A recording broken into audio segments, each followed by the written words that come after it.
In this video, I'm going to show you how to replace your brake wear sensor on your Mini Cooper. It's located behind the front wheel. Using a 17mm socket, we're going to remove our wheel.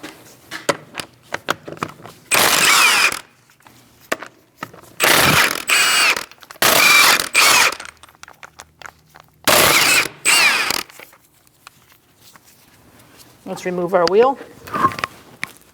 We're going to remove this wear sensor. You can use a flathead screwdriver. Then you're just going to pry it out. Now we're going to remove the brake wear sensor. You're going to remove this part from here. Ours is disconnected already. And do that all the way down. And then underneath this is where you're going to find where it plugs in. Now we're going to remove this plastic grommet and also this one over here. Sometimes these Phillips head do work and sometimes they don't.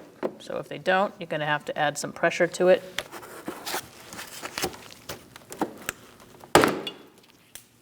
If they don't come out, then just break them and replace them. Do the same for this one. Slide my trim tool underneath.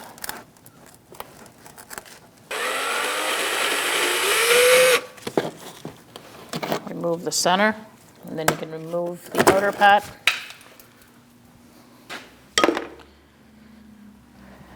And now I'm going to pick this up.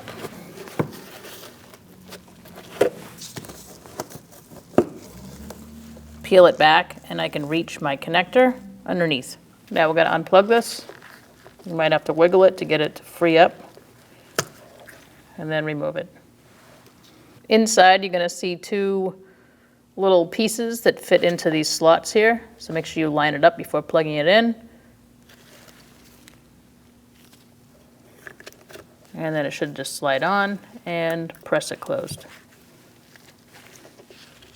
Now we're going to reattach this.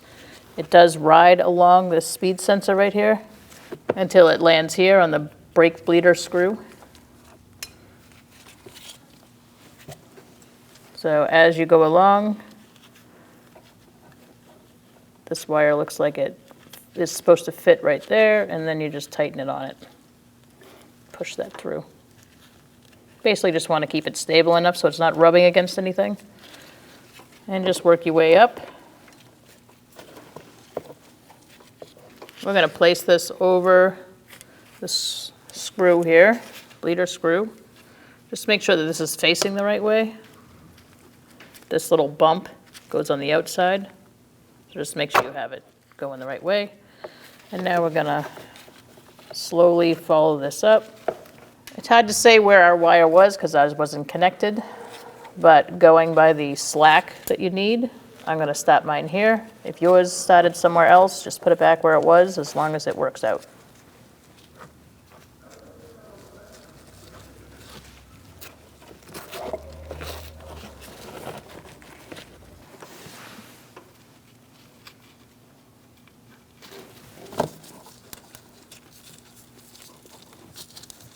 Now that this is secured, I'm going to put this fender liner back. If your push pin broke, now would be a good time to replace it.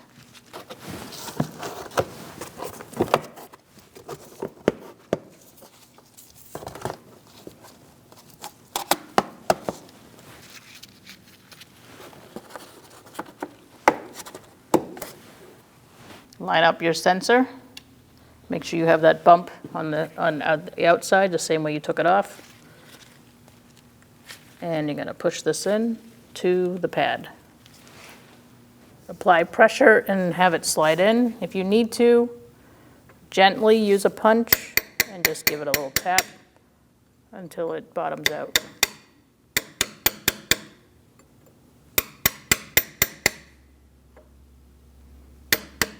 Make sure it bottoms out. Put our wheel on. Make sure you line it up. Once you're lined up, you can get one of your lug nut studs started. You are going to have to keep a hand on it.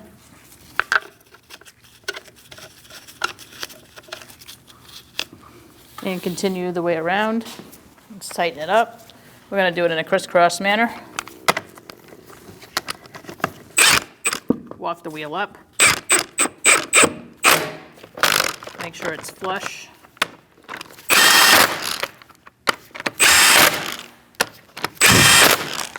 We're going to torque our wheels to 95 foot-pounds. I'm using a 17mm socket. We're going to do this in a crisscross pattern.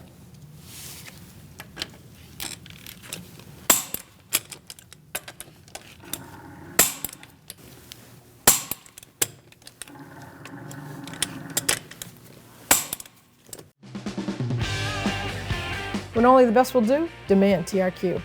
The only company that lets you view before you do. TRQ is committed to offering the highest quality aftermarket auto parts that are engineered for peace of mind. Thanks for using and viewing with TRQ.